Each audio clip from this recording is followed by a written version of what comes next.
সহিহ বুখারীর মধ্যে জানাচ্ছেন, বুনিয়াল ইসলাম আলা খামসিন, আল্লাহ নবী বলছেন ইসলাম ধর্মের খুঁটি হলো 5টি। নাম্বার 1, শাহাদাতি আল্লাহ ইলাহা ইল্লাল্লাহ। 1 নম্বরে এটা শাহাদা দেওয়া, এটা গাওয়াহ দেওয়া, এটা সাক্ষ্য দেওয়া যে আল্লাহ ব্যতীত পৃথিবীতে কোনো উপাসর যোগ্য নেই, উপাসনার যোগ্য নেই। আল্লাহ ব্যতীত কোনো ইলাহা নেই, আল্লাহ ব্যতীত কোনো রব পৃথিবীতে নেই। এবং মুহাম্মদুর রাসূলুল্লাহ সাল্লাল্লাহু আলাইহি সাল্লাম তিনি হলেন আল্লাহ তাবারক ওয়া তাআলার প্রেরিত রসুল, এটা সাক্ষ্য দেওয়া। নম্বর 2, ইকামাতিস সালাহ, নামাজ কায়েম করা, সালাত আদায় করা, এটা হলো 2 নম্বর। নম্বর 3, ওয়া ইতাইজ যাকাত, যাকাত আদায় করা।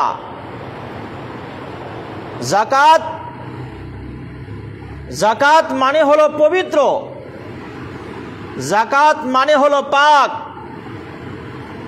মানুষ যখন যাকাত আদায় করে দেয়, তার যত ধন সম্পদ, তার যত টাকা পয়সা, সব কিছুকে আল্লাহ তাবারক ওয়া তাআলা যাকাতের মাধ্যমে পাক এবং পবিত্র করে দেন। তো 3 নম্বরে হলো যাকাত। 4 নম্বর যেটি বিধান সেটা হলো ওয়াল হজ, হজের সামর্থ্য থাকলে তাকে হজ আদায় করা। এবং শেষে রয়েছে সাওমে রমজান, রমজান মাসের রোজা আদায় করা, রমজানের সিয়াম সাধনা করা। এই হলো ইসলামের 5টি মূল বিধান, এই হলো ইসলামের 5টি খুঁটি। আল্লাহ নবী সাল্লাল্লাহু আলাইহি সাল্লাম বলছেন, বুনিয়াল ইসলাম আলা খামসিন, ইসলামের খুঁটি 5টি। এই হাদিসটি সহিহ বুখারীর 8 নম্বর হাদিসে এসেছে। এই হাদিস থেকে আমরা বুঝতে পারলাম যে আল্লাহ তাবারক ওয়া তাআলা আমাদের প্রত্যেকের জন্য 5টি মূল বিধান, 5টি ইসলামের খুঁটি দান করেছেন। এই 5টি খুঁটি ইসলামের, এই 5টি মূল বিধান, এই 5টির মধ্য থেকে যার যাকাত দেওয়ার সামর্থ্য নেই, যে সম্পদশীল নয়, অর্থশীল নয়, তার উপরে আল্লাহ তাবারক ওয়া তাআলা যাকাতের বোঝাটাকে চাপিয়ে দেননি। তদরূপভাবে যার হজের সামর্থ্য নেই, যার হজের মতো হজ করার মতো ক্ষমতা নেই, তার উপরে আল্লাহ তাবারক ওয়া তাআলা হজের বিধানটাকে চাপিয়েও দেননি। আল্লাহ তাবারক ওয়া তাআলা অনেক দয়াবান, আল্লাহ পাক অনেক মেহেরবান, আল্লাহ তাবারক ওয়া তাআলা অনেক কৃপাবান। আজ সকল মানুষের উপরে যদি আল্লাহ পাক যাকাত চাপিয়ে দিতেন, তাহলে যেই সমস্ত মানুষেরা খেতে পারে না, যেই সমস্ত মানুষেরা গরিব, যেই সমস্ত মানুষেরা অভাবী, তারা যাকাত দিতে পারতো না। তাদের একটা ফরজ তরক হয়ে যেত, তারা গুনাহগার হতো, তারা সওয়াব থেকে বঞ্চিত হয়ে যেত। এই জন্য যারা গরিব, যারা অভাবী, যারা দুস্থ, তাদের উপরে আল্লাহ তাবারক ওয়া তাআলা যাকাত খরচ করে দেননি। তেমনিভাবে আল্লাহ তাবারক ওয়া তাআলা যাদের হজ করার সামর্থ্য নেই, হজ করার মতো ক্ষমতা নেই, তাদের উপর আল্লাহ তাবারক ওয়া তাআলা হজের বিধানটাকে চাপিয়ে দেননি। আল্লাহ তাবারক ওয়া তাআলা পবিত্র কোরআনের সূরা আলে ইমরানের 97 নম্বর আয়াতে আল্লাহ পাক বলছেন, ওয়ালিল্লাহি আলান নাসি হিজ্জুল বাইত মান ইসতাতা ইলাইহি সাবিলা। আল্লাহ পাক বলছেন, ওই লোকটার জন্য, ওই লোকগুলির জন্য কাবা বাইতুল্লাহ তাওয়াফ করা, কাবা বাইতুল্লাহর হজ করা ফরজ হয়ে গেছে। মান ইসতাতা ইলাইহি সাবিলা, যেই লোকটা কাবা বাইতুল্লাহ পর্যন্ত যাতায়াতের সামর্থ্য রাখে। মান ইসতাতা, তাহলে হজ করতে গেলে, হজ সম্পাদন করতে গেলে 2টা ক্ষমতার প্রয়োজন। একটা হলো শারীরিক ক্ষমতা, আর একটা হলো আর্থিক ক্ষমতা। আপনার যদি শারীরিক ক্ষমতা থাকে, আপনি সুস্থ আছেন, কিন্তু আপনার টাকা নেই, হজ করতে যেতে হবে, মক্কা মদিনা পর্যন্ত যেতে হবে, আপনার বাড়ি থেকে কতটা রাস্তা যেতে হবে? এই রাস্তা যাতায়াতের খরচা আপনার নেই। হজের যে বিধান আছে, বলা হয়েছে যে লোকটা হজ করবে তার বাড়ি থেকে নিয়ে কাবা বাইতুল্লাহ পর্যন্ত যাতায়াতের খরচ, এবং হজ করতে গেলে যতটা দিন সেখানে থাকতে হবে তার খাওয়া খরচ, বাড়িতে যদি কোনো মানুষের মজুদ থাকে তাহলে ওই লোকটার উপর হজ ফরজ হয়ে গেছে। এতটা টাকা পয়সা, এতটা অর্থ যদি কোনো মানুষের না থাকে তাহলে তার উপরে হজ ফরজ হবে না। আল্লাহ তাবারক ওয়া তাআলা বলছেন, ওয়ালিল্লাহি আলান নাসি হিজ্জুল বাইত, ওই লোকটার জন্য হজ করা, কাবা বাইতুল্লাহ তাওয়াফ করা ফরজ। মানিস্তাতা ইলাইহি সাবিলা, যে সে ওখানে যেতে পারবে, অতটা অর্থ তার কাছে আছে, কিন্তু সে যদি না যায়, নবী সাল্লাল্লাহু আলাইহি সাল্লাম ওই লোকটার জন্য ভয়ঙ্কর বাণী বয়ান করেছেন, ভয়ঙ্কর বয়ান দিয়েছেন। যেই লোকটা হজ করার সামর্থ্য রাখে, সামর্থ্য রাখার পরেও যদি কোনো মানুষ হজে না যায়, নবী সাল্লাল্লাহু আলাইহি সাল্লাম তার ব্যাপারে কঠোর বাণী বয়ান করেছেন। তাই যে মাসটি আপনাদের সামনে আসছে, সেই মাসটি খুবই পবিত্রতম মাস। অনেক হাজি হজ করতে যাচ্ছেন, আল্লাহ তাবারক ওয়া তাআলা সকলের হজকে কবুল করে নিন, বলুন আল্লাহুম্মা আমিন। এবং আমাদেরকেও হজ করার মতো সামর্থ্য আল্লাহ তাবারক ওয়া তাআলা দান করুন। আল্লাহ নবী সাল্লাল্লাহু আলাইহি সাল্লাম হাদিসে পাকের মধ্যে বলছেন, তাআজ্জালু ইলাল হজ ইয়ানি আল ফারিজা। আল্লাহ নবী সাল্লাল্লাহু আলাইহি সাল্লাম বলছেন, তোমরা হজ, ফরজ হজ পালন করার ব্যাপারে তোমরা গরিবসি করো না, আলসামি ঢিলামি করো না, তাড়াতাড়ি তোমরা, যার উপর হজ ফরজ, এই ফরজ হজ যার উপর ফরজ হয়ে গেছে সেই ব্যক্তি যেন হজ পালন করার ব্যাপারে তাড়াতাড়ি করে। কেন? ফাইন্না আহাদুকুম লা তাদরি, কেননা তোমরা কেউ জানো না, এটা কেউ জানো না, মা তারিজুলাহু, যে তোমার উপরে কখন বালা মুসিবত আসতে চলেছে তোমরা সেটা কেউ জানো না। অতএব যখন জানো না, তাই হজ ফরজ হয়ে গেছে, হজ আদায় করে নেবেন। এটাই নবীজি সাল্লাল্লাহু আলাইহি সাল্লাম বলতে চাচ্ছেন। আজ অনেক মানুষের উপর হজ ফরজ হয়েছে, কিন্তু বলছে আগামী বছর দেখা যাবে, আগামী বছর দেখা যাবে। আগামী বছর যে আপনি সুস্থ থাকবেন, আগামী বছর যে আপনি বেঁচে থাকবেন, তার কোনো গ্যারেন্টি আপনার নেই। আপনি বলতে পারবেন না গ্যারেন্টি দিয়ে যে আগামী বছর আপনি সুস্থ থাকবেন। আর সুস্থ না থাকলে আপনি কিভাবে হজ করবেন?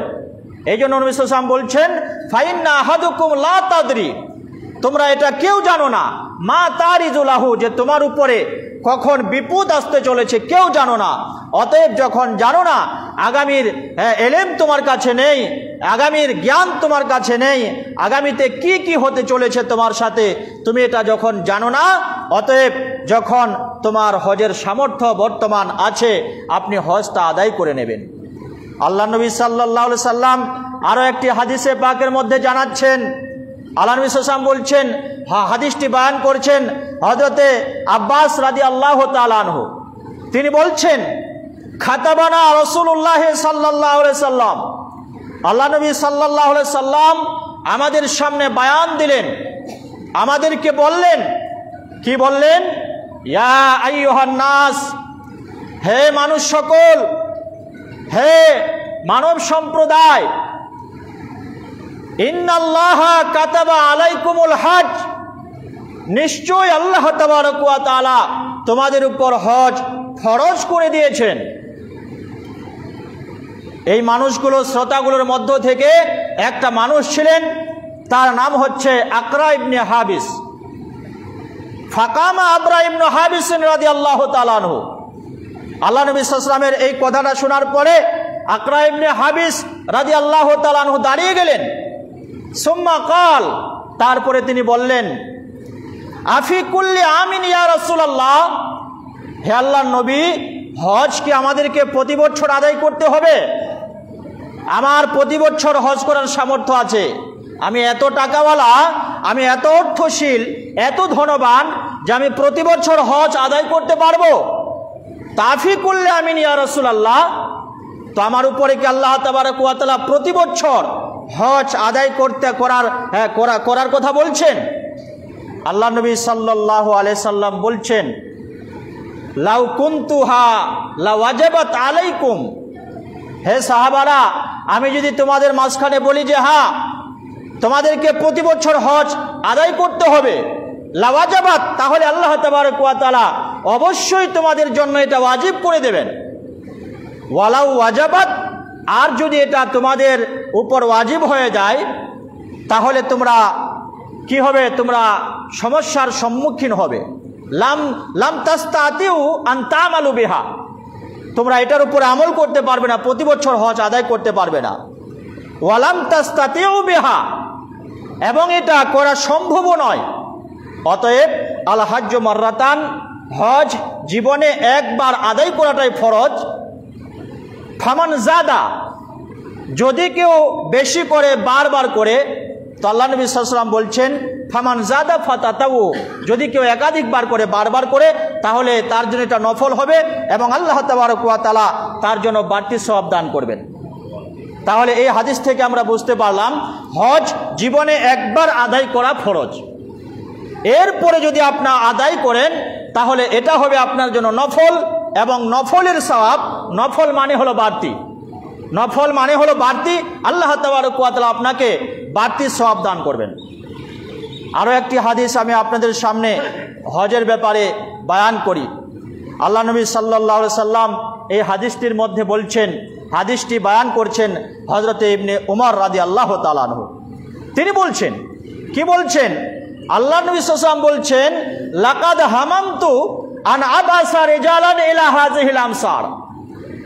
আল্লাহ নবী বলেন, আমার মনে হয়, আমি মনে করি, লাকাদ হামামতু আন আবাসা ইলা হাযিহিল আমসার, আমি কিছু মানুষকে এই শহরের বুকে পাঠিয়ে দিই। এই যে বড় বড় শহরগুলো তোমরা দেখতে পাচ্ছ, মদিনাতুল মুনাওয়ারা, কাবা বাইতুল্লাহ থেকে শুরু করে, তায়েফ থেকে শুরু করে আরো যতগুলো বড় বড় শহর রয়েছে, আল্লাহ নবী বলেন, আনা বাসা রিজালান ইলা হাযিহিল আমসার, আমি মনে করি কিছু মানুষকে আমি এই শহরগুলিতে পাঠিয়ে দিই এবং তারা যাবে সেখানে। কি নাম বাবা? বাবার নাম নাকি? হ্যাঁ, শাকিল। তোমার বাবার নাম? 1000 টাকা আল্লাহর ঘরে দান করেছে এই বাচ্চাটি। তার বাবা, আল্লাহ তাবারক ওয়া তাআলা তার দানকে কবুল করে নিন মসজিদের জন্য। তো আল্লাহ নবী সাল্লাল্লাহু আলাইহি সাল্লাম বলছেন, লাকাদ হামামতু, আমি মনে করি, আনা বাসা রিজালান ইলা হাযিহিল আমসার, যে আমি কিছু মানুষকে এই শহরের বুকে পাঠিয়ে দিই। ফায়ানজুরু, ওই লোকগুলো এই শহরগুলিতে গিয়ে দেখবে, কি দেখবে? কোন কোন লোকের উপরে হজ ফরজ হয়েছে কিন্তু তারা হজ করে না। আমি কিছু প্রতিনিধি পাঠাই এই সব শহরে, এই শহরে আমি পাঠিয়ে দেব তাদেরকে, তারা গিয়ে বাড়ি বাড়ি সার্ভে করে দেখবে, দেখার পরে তারা বুঝবে যে কোন কোন মানুষের উপরে হজ করা ফরজ হয়ে গেছে কিন্তু তারা হজ করে না। তারপরে আল্লাহ নবী বলেন, ফাওয়াজাবাত আলাইকুমুল জিজিয়া, যেই মানুষগুলোর উপরে হজ করা ফরজ হয়ে গেছে কিন্তু তারা হজ করে না, আল্লাহ নবী বলেন, আমি তাদের জন্য তাদের উপরে আমি আল্লাহ তাবারক ওয়া তাআলা জিজিয়া লাগু করে দিই, ট্যাক্স লাগু করে দিই।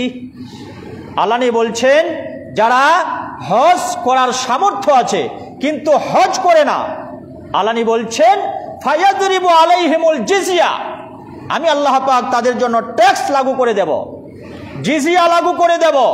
তারা ট্যাক্স দিয়ে কাবা বাইতুল্লাহ মক্কায় সৌদি আরবে বসবাস করবে। কেন? মা হুম বে মুসলিমিন, এরা মুসলমান নয়। মা হুম বে মুসলিমিন, এরা মুসলমান নয়। মা হুম বে মুসলিমিন, এই কথাটা হাদিসে 3 বার এসেছে, মা হুম বে মুসলিমিন। তাহলে এই হাদিস থেকে আমরা বুঝতে পারি যে যেই সমস্ত ইসলামিক দেশে বসবাস করে যে সমস্ত মানুষ হজ করার সামর্থ্য রাখে কিন্তু হজ আদায় করে না, আল্লাহ বলছেন, মা হুম বে মুসলিমিন, এরা মুসলমান নয়।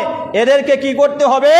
ট্যাক্স দিয়ে, জিজিয়া দিয়ে এদেরকে ইসলামিক দেশে, ইসলামিক রাষ্ট্রে বসবাস করতে হবে। আল্লাহ নবী সাল্লাল্লাহু আলাইহি সাল্লামের আরও একটি হাদিস আমি আপনাদের সামনে শোনাই। এই হাদিসটি শুনলে অনেক মানুষের রাগ হবে, যারা হজ করার সামর্থ্য রয়েছে কিন্তু হজ আদায় করেনি। কিন্তু মনে রাখতে হবে, এই কথাটা আমার মুখ দিয়ে বানানো কথা নয়, এটা আমার তৈরি করা কথা নয়। আল্লাহ নবী সাল্লাল্লাহু আলাইহি ওয়াসাল্লাম এই হাদিসে কি বলছেন? আল্লাহ নবী বলেন, লিয়ামুত ইয়াহুদিয়ান আও নাসরানিয়ান। আল্লাহ নবী বলেন, ওই লোকটা মারা যাবে, কিন্তু সে ইহুদি হয়ে মারা যাক অথবা নাসারা হয়ে মারা যাক, আমি নবী আমার কোনো যায় আসে না। কোন লোকটা? তো আল্লাহ নবী বলেন, মান কানা লাহু সাআতুন ওয়া লাম ইয়াহুজ্জু ইলাল্লাহি তাআলা। আল্লাহ নবী বলেন, যেই লোকটা হজ করার সামর্থ্য আছে কিন্তু সে হজে গেল না, কাবা বাইতুল্লাহ তাওয়াফ করলো না, রাউজাতুন নবী জিয়ারত করলো না, ওই লোকটা মারা গেল, কিন্তু সে ইহুদি হয়ে মারা গেল, নাসারা হয়ে মারা গেল, আমার কোনো যায় আসে না। আল্লাহ তাবারক ওয়া তাআলা আমাদেরকে হেফাজত করুন। আমাদের এক দোকানদার ভাই জাহিদুল ভাই দোকানদার, আল্লাহ তাবারক ওয়া তাআলা তার ব্যবসায় বরকত দান করুন। 1500 টাকা আল্লাহর ঘরে দান করলেন। হে আল্লাহ, তার দানকে তুমি কবুল করে নাও। হে আল্লাহ, তার দানকে তুমি সাদকায়ে জারিয়া হিসাবে মসজিদের জন্য কবুল করে নাও। মসজিদে অনেক বড় কাজ চলছে, মার্বেল টাইলসের কাজ চলছে। আপনারা যারা লিখিয়েছিলেন, আমি আপনাদেরকে অনুরোধ করব, আপনারা বেশি বেশি করে আজকের জুম্মায় এই আল্লাহর ঘরের প্রতিশ্রুতিটা আল্লাহর ঘরে দিয়ে দেবেন। আল্লাহ তাবারক ওয়া তাআলা আপনাদের সকলের দানকে কবুল করে নিন। আরে একজন ভাই আমার 100 টাকা আল্লাহর ঘরে দিলেন, আল্লাহ পাক তার দানকে কবুল করে নিন। ভাইরা আমার, বন্ধুরা আমার, কি নাম আপনার? এনামুল হক ভাই সাহেব সামনের জুম্মায় দিতে চেয়েছিলেন 1000, আল্লাহর ঘরে 1000 টাকা দান করে দিলেন। আল্লাহ পাক তার দানকে কবুল করে নিন, বলুন আল্লাহুম্মা আমিন। এবং আমাদের মসজিদের প্রেসিডেন্ট সাহেব মাস্টার আবুল খায়ের সাহেব 1000 টাকা আল্লাহর ঘরে দান করলেন। হে আল্লাহ, মাস্টার সাহেবের দানকে আপনি কবুল করে নিন এবং মাস্টার সাহেবের শারীরিক সুস্থতা দান করুন। আল্লাহ তাবারক ওয়া তাআলা সকলের দানকে কবুল করে নিন। আর একজন ভাই আমার 220 টাকা মসজিদে দান করলেন আল্লাহর ঘরে, আল্লাহ পাক তার দানকে কবুল করে নিন। যেটা বলতেছিলাম গত জুম্মায়, আল্লাহ নবী সাল্লাল্লাহু আলাইহি ওয়াসাল্লাম তার 70 জন সাহাবা, 5000 টাকা লিখেছিলাম, 5100 দিলেন। আমাদের হাসিবুল রহমান, জনাব হাসিবুল রহমান সাহেব, আমিন সাহেব 5000 টাকা গত জুম্মায় লিখিয়েছিলেন। উনি 5100 টাকা আল্লাহর ঘরে দান করলেন। আল্লাহ তাবারক ওয়া তাআলা তার দানকে কবুল করুন, আল্লাহুম্মা আমিন। আল্লাহ পাক তার বাড়িতে শান্তি নাজিল করুন। আল্লাহ পাক তার শারীরিক সুস্থতা দান করুন। আল্লাহ পাক তার ইনকামের মধ্যে বরকত দান করুন।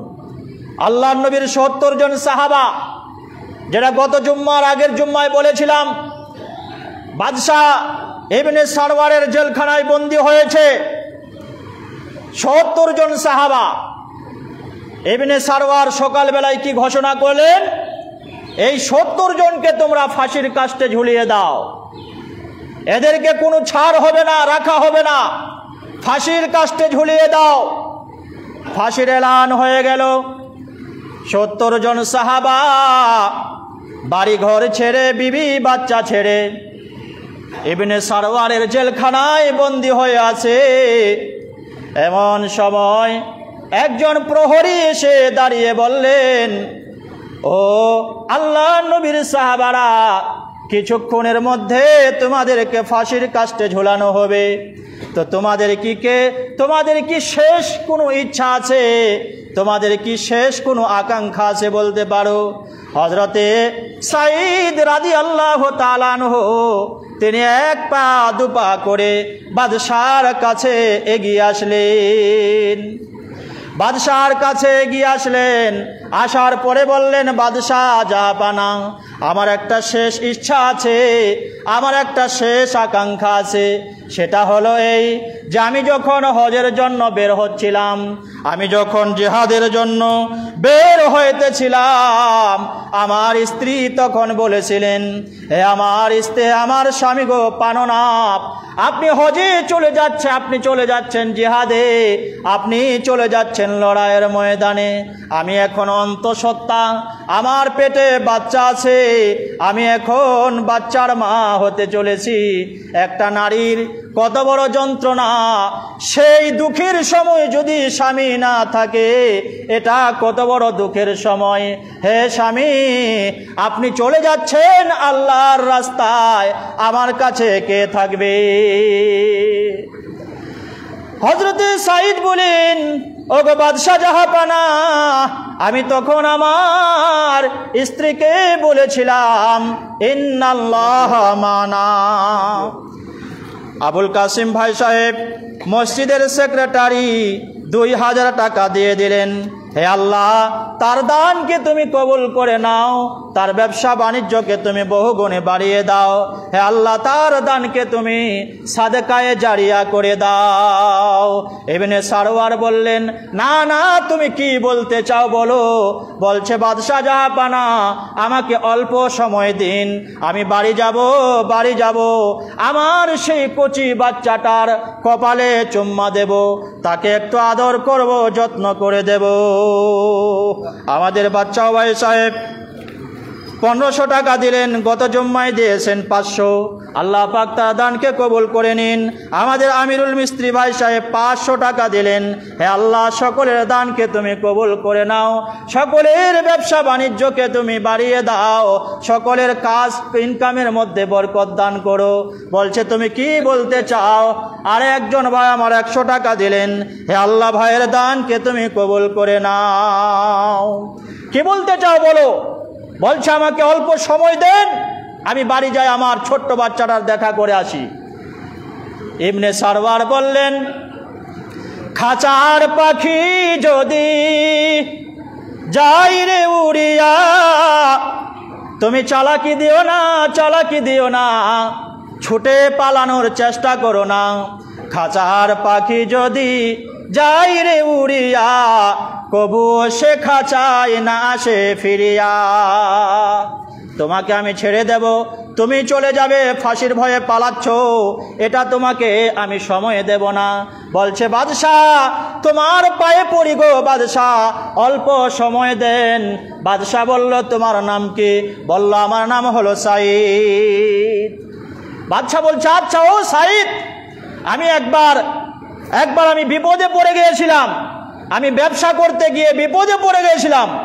আমাকে জঙ্গলের মধ্যে একটা যুবক আমাকে 1 গ্লাস পানি পান করিয়েছিল, তার নাম ছিল সাঈদ। তো তুমি কি সেই সাঈদ? বলছে, হ্যাঁ, আমি সেই সাঈদ, আমার মনে হচ্ছে আমি তোমাকে পানি পান করিয়েছিলাম। দেওয়ান জাগিরে ইসলামউদ্দিনে গাজার আর আলহাজ জৈনুল হক সাহেব 2000 টাকার মধ্যে 1000 দিলেন। হে আল্লাহ, হাজী সাহেবের দানকে কবুল করে নিন। হে আল্লাহ, হাজী সাহেবের হজকে কবুল করে নিন। জনাব ইসলামউদ্দিন সাহেবের 1000 টাকা সাদকায়ে জারিয়া বানিয়ে দিন। বলছে, ঠিক আছে, তোমাকে আমি সময় দিলাম, যাও, তোমার পরিবারের কাছে তুমি দেখা করে চলে আসো। এদিকে এদের বাড়িতে, সাহাবাদের বাড়িতে 70 জন সাহাবা জেলখানায় বন্দী, এদের বাড়িতে মাতম চলতেছে, কান্নার রোল। যেমন কয়েকদিন আগে যুদ্ধ হলো, 2 জন শহীদ হয়েছে, ঝন্টু আলী শেখ, ইমতিয়াজ আহমেদ। একজন ভাই আমার 100 টাকা দিলেন, তাদের বাড়িতে কান্নার রোল পড়ে গেছে। সুফিয়া কোরাসি দেশের জন্য নিজের প্রাণকে বাজি রেখে 100 কিলোমিটার ভিতরে গিয়ে দুশমনদের আঘাত করেছে। কিছু মানুষ তবুও বলছে, গালিগালাজ করছে। কুকুরের লেজ বাঁকা আছে, সোজা হবে না, এদের লেজ কখনো সোজা হবে না, তবুও গালি দিচ্ছে একজন মহিলা অফিসারকে, তবুও গালি দিচ্ছে। আল্লাহ তাবারক ওয়া তাআলাদেরকে হেফাজত করুন। মাস্টার আলমগীর সাহেব 2500 টাকা, 3000 টাকা আল্লাহর ঘরে দিলেন। হে আল্লাহ, মাস্টার সাহেবের দানকে কবুল করে নিন। মার্বেলের জন্য লিখিয়েছিলেন, 3000 টাকা দিয়ে দিলেন। মাস্টার সাহেবের দানকে আল্লাহ তাবারক ওয়া তাআলা কবুল করে নিন। আর একজন ভাই আসছেন 1000 টাকা দিলেন, আর 1000 টাকা দিবেন। হে আল্লাহ, ভাইয়ের দানকে তুমি কবুল করে নাও।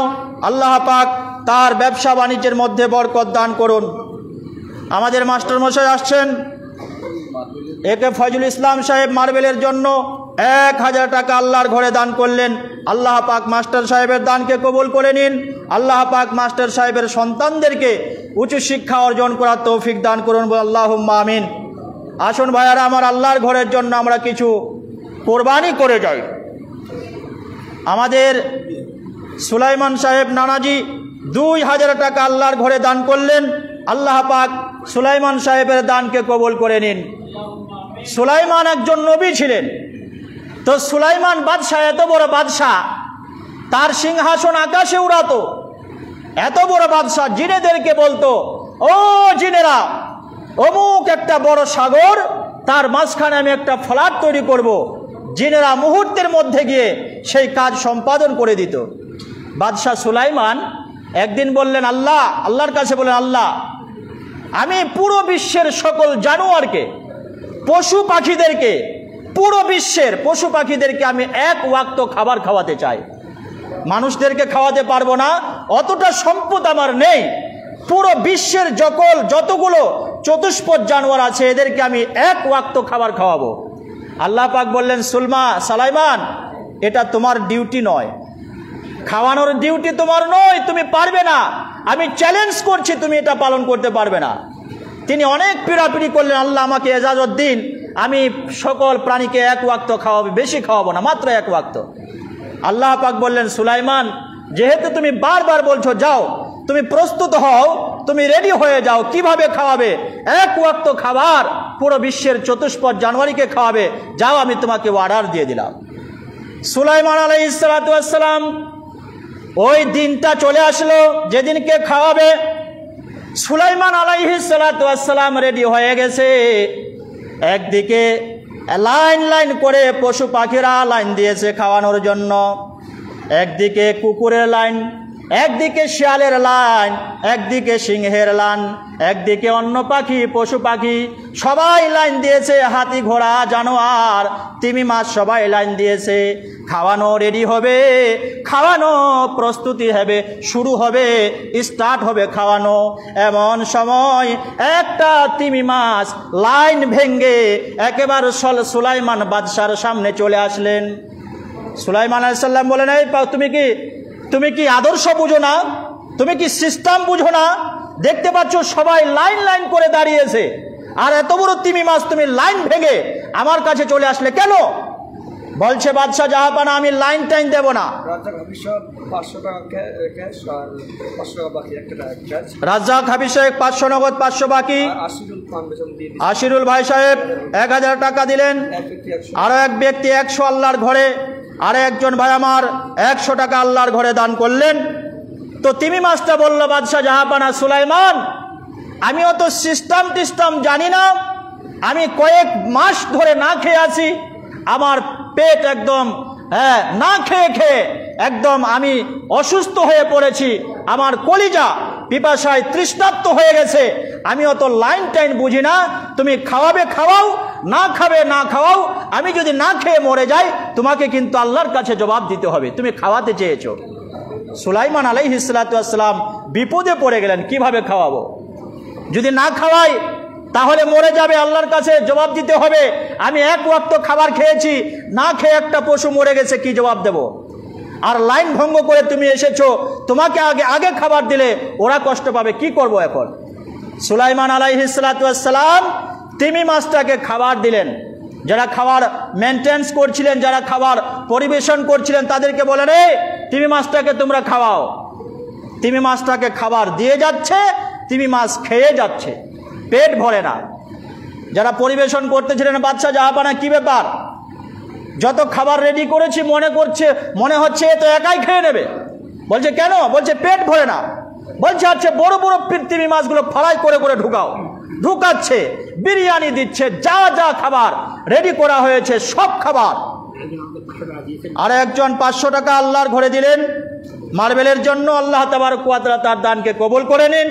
আল্লাহ পাক যে আশায় যে উদ্দেশ্য করে দান করলেন, আর একজন ব্যক্তি 500 টাকা আল্লাহর ঘরে দিলেন, হে আল্লাহ তার দানকে তুমি সাদকায়ে জারিয়া হিসাবে কবুল করে নাও। তো বাদশাহ জাহাপানা বললেন যে কেন তোমরা তাকে পেট ভরাতে পারছো না? বলছে না, পারছি না। আল্লাহর কি কুদরত, আল্লাহর কি মহিমা। আল্লাহ তাবারক ওয়া তাআলা বলছেন যে বিশ্বের মানুষকে একমাত্র আমি খাওয়ানেওয়ালা, আমি আল্লাহ গনি, বিশ্বের সকল মানুষ গরিব, সবাই ফকিরের ফকির। তোমরা কেউ আল্লাহর ডিউটি পালন করতে চেও না। সুলাইমান আলাইহিস সালাতু ওয়াস সালাম তিনি যে বললেন, আলিমউদ্দিন ভাই সাহেব 500 টাকা আল্লাহর ঘরে দিলেন, আল্লাহ পাক তার দানকে কবুল করে নিন, তার ব্যবসা বাণিজ্যের মধ্যে বরকত দান করুন। তো সুলাইমান আলাইহিস সালাম চিন্তায় পড়ে গেলেন, আল্লাহ কি করব? সকল পশু পাখিকে আমি খাওয়াতে চেয়েছি, আর যত খাবার রেডি করেছি এই তিমি মাছ একাই খেয়ে ফেলছে, কি করব এখন? খেতে খেতে খেতে খেতে খেতে খেতে যা খাবার রেডি করেছিলেন এক এক করে হান্ডি বিরিয়ানি চলে গেল। তবুও তিমি মাছটা শেষের বেলায় বলছে, বাদশাহ জাহাপানা আর কিছু আছে কি? হালিম তালাত আর কিছু আছে? থাকলে দেন, আমার পিপাসা এখনো মিটেনি। কাদের ভাই সাহেব 500 টাকা আল্লাহর ঘরে দিলেন, আল্লাহ পাক কাদের ভাইয়ের দানকে কবুল করে নিন। তিমি মাছটা বলছে, বাদশাহ জাহাপানা হালিম তালাত আর কিছু আছে? থাকলে দেন, আমার পিপাসা এখনো মিটেনি। আল্লাহ পাক বললেন, হে সুলাইমান, আমি তো তোমাকে আগেই বলেছিলাম বিশ্বের মানুষকে, বিশ্বের পশু পাখিকে তুমি খেলানেওয়ালা নয়, এই ডিউটিটা তোমার নয়। বিশ্বের মানুষকে তুমি চালাতে পারো না। যত বড় বাদশাহ হও, যত বড় আমির হও, যত বড় হও না কেন রাজাধিপতি, কাউকে তুমি খাওয়াতে পারবে না। এটা ডিউটি তোমার নয়। তুমি আমার কাছে এক ওয়াক্ত খাবার সময় আমার কাছে চেয়ে নিলে, আমি তোমাকে সময় দিলাম, কিন্তু তুমি একটা তিমি মাছের পেট ভরাতে পারলে না। বাকি পশু পাখিগুলো পড়ে আছে, এদেরকে তুমি কি খাওয়াবে বলো? বাদশাহ সুলাইমান আল্লাহর সামনে আল্লাহর কদমে মাথা নত করে দিলেন, আর বলতে লাগলেন, আল্লাহ, হে আল্লাহ, সত্যিকারী আল্লাহ, তুমি সত্যিকারী আল্লাহ।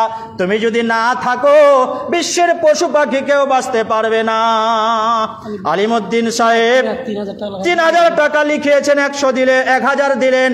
হে আল্লাহ, আলিমউদ্দিন সাহেবের দানকে তুমি কবুল করে নাও। হে আল্লাহ, তার সমস্যাকে তুমি সমাধান করে দাও, তার দানকে তুমি সাদকায়ে জারিয়া হিসাবে কবুল করে নাও। এই জন্য আল্লাহ পাক বলছেন, ইন্নাল্লাহা, নিশ্চয় আমি আল্লাহ সুবহানাহু ওয়া তাআলা সব কিছু জিনিসের উপরে ক্ষমতাবান। নিশ্চয় আমি আল্লাহ তাবারক ওয়া তাআলা সব কিছু করেনেওয়ালা, খিলানেওয়ালা, পিলানেওয়ালা।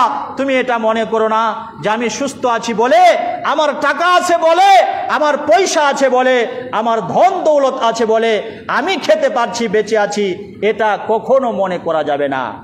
এত বড় বাদশাহ সুলাইমান, যার রাজত্ব, যার সিংহাসন বাতাসে উড়াচ্ছে, বাতাসে অর্ডার করে যেখানে যাওয়ার সেখানে চলে যাচ্ছে, সে মাত্র একটা তিমি মাছকে খাওয়াবে, পেট ভরাতে পারলো না।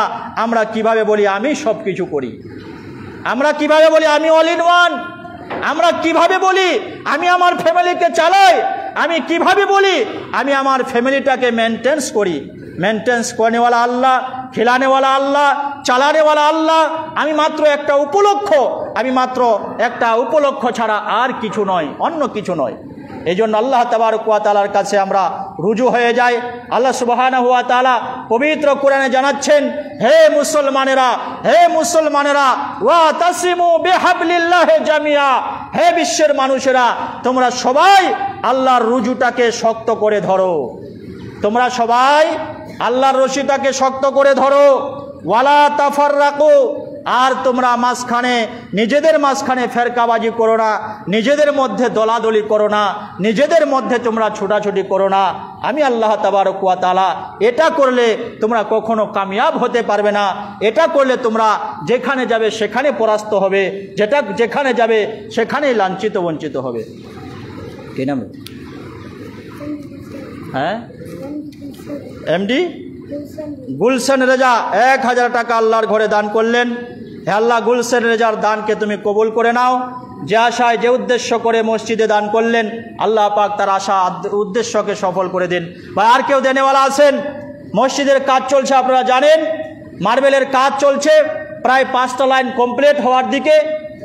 কাজ আস্তে আস্তে এগিয়ে যাবে ইনশাআল্লাহ। আপনারা দিচ্ছেন, কাজ হচ্ছে। আমি গত জুম্মায় বলেছিলাম, অনেক মানুষ লিখিয়েছিলেন। আজকে কি কেউ নতুন করে লিখানেওয়ালা আছেন? একটা মার্বেল 3000 টাকা করে লাগবে। একটা মানুষের নামাজ পড়ার জায়গার খরচ 1000 টাকা। 1000, 3000, 5000 করে লিখাতে পারবেন? কেউ দেনেওয়ালা আছেন আল্লাহর ঘরে? আল্লাহ তাবারক ওয়া তাআলা আপনাদের দানকে কবুল করবেন, সাদাকাতুল জারিয়া হিসেবে কবুল করে নেবেন। সাদকায়ে জারিয়া এমন একটি সওয়াব যা আপনি মরে যাওয়ার পরেও আল্লাহ তাবারক ওয়া তাআলা এর সওয়াব আপনাকে কবরের মধ্যে পৌঁছে দেবেন। 1000 করে দেনেওয়ালা নতুন কেউ আছেন? ওনার নামটা কি? আপনার নাম?